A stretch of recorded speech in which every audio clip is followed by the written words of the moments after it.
Hari ini khotbah ini diambil dari perumpamaan tentang anak yang hilang. Dari Lukas 15 ayat pertama sampai 32. Dalam perumpamaan ini diceritakan tentang si bungsu yang pergi meninggalkan rumahnya. Dia minta warisannya, menjualnya, pergi jauh dan menghambur-hamburkannya.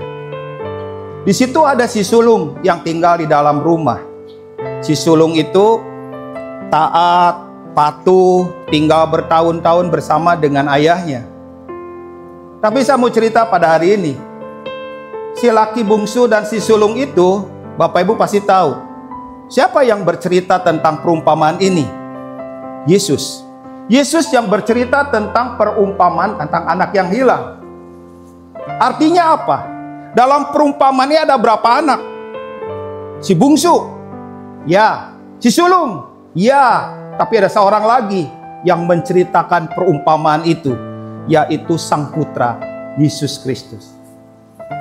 Itulah yang membuat kita paham bahwa perumpamaan ini bercerita tentang sebuah perjalanan. Perjalanan ini ketiga-tiganya harus kita lewatin.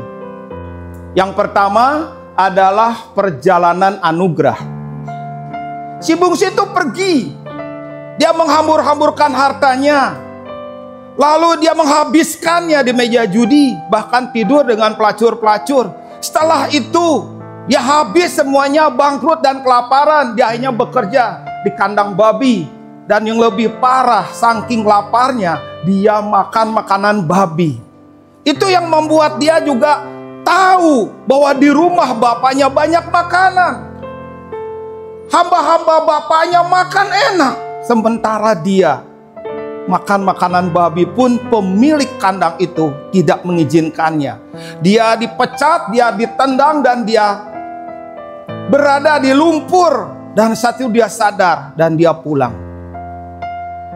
Anak bungsu ini harus melewati yang namanya jalan anugerah. Sama seperti kita semua. Awalnya hidup kita seperti si bungsu. Hidup dalam dosa, terikat dalam dosa, dan hidup kita nggak jauh dalam dosa itu.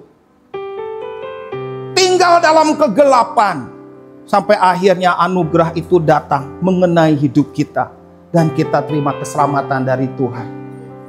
Itulah yang namanya jalan anugerah. Kalau saudara ada di sini, berarti engkau sudah melewati jalan anugerah. Tetapi kita harus tahu tentang hal ini. Kalau kita tidak mempunyai pengertian yang dalam tentang anugerah, maka rasa menghargai anugerah yang kita terima itu tidak akan muncul. Setiap umat Tuhan harus mengerti pengertian yang dalam tentang anugerah itu. Kenapa kalau kita nggak punya pengertian yang dalam? Kalau rasa menghargai anugerah yang kita terima tidak muncul, maka kita akan mudah sekali meniadakan dan menghilangkan anugerah. Problem daripada anak yang hilang, si bungsu ini, tentang pemahaman anugerah itu. Pemahaman tentang anugerah harus dalam, harus kuat, harus mencengkeram dalam batin kita. Si bungsu ini utangnya besar dan dia berani pulang. Dan ketika dia pulang, ajaib, papahnya tuh mengenalinya. Papahnya itu keluar tergopoh-gopoh, menjemputnya, memeluknya. Gak ada dalam Alkitab lain tentang seorang ayah yang berlari tergopoh-gopoh memeluk anaknya yang hilang. Itulah anugerah. Itulah jalan anugerah. Engkau harus mengalaminya lebih dalam, menghargainya lebih dalam, mendalaminya lebih dalam.